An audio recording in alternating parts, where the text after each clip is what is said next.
ஓம் ஸ்ரீ சாய்ராம். ஜனவரி 23, 2024. சுவாமி வழங்கும் இன்றைய அருளமுதம். நான் என்னும் உணர்வு எனக்கு எல்லாம் தெரியும் என்ற கர்வத்தை உண்டாக்கினால் உங்கள் வீழ்ச்சி தவிர்க்க முடியாத ஒன்றாகிவிடும். இந்த மாயை மரணத்தை விளைவிக்கும். வீடு பேற்றின் இரகசியம் இந்த ஆபத்தை உணர்ந்து கொள்வதில் உள்ளது. இந்த ஆபத்தை போக்காவிட்டால் மறுபிறப்பை நிச்சயம் தவிர்க்க முடியாது. நீங்கள் ஆன்மீக ஒழுக்கத்தில் ஆழ்ந்து ஈடுபட நினைத்தால் இவற்றையெல்லாம் அறிந்திருக்க வேண்டும். அப்போது இந்த உலகமும் அது தொடர்பான கவலைகளும் உங்களை பாதிக்காது.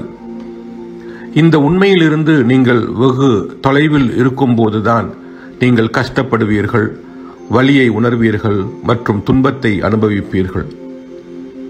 சந்தையிலிருந்து வெகு தூரத்தில் இருக்கும்போது ஒருவரால் அங்கிருந்து வரும் மிகப்பெரிய தெளிவற்ற சலசலப்பை மட்டுமே கேட்க முடியும்.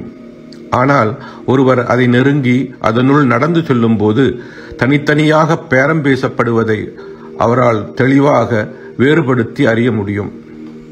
ஆகவே பரமாத்மாவை பற்றிய உண்மையை நீங்கள் அறியாதவரை நீங்கள் உலகின் சலசலப்புகளால் ஆக்கிரமிக்கப்பட்டு மலைத்து போய் நிற்பீர்கள்.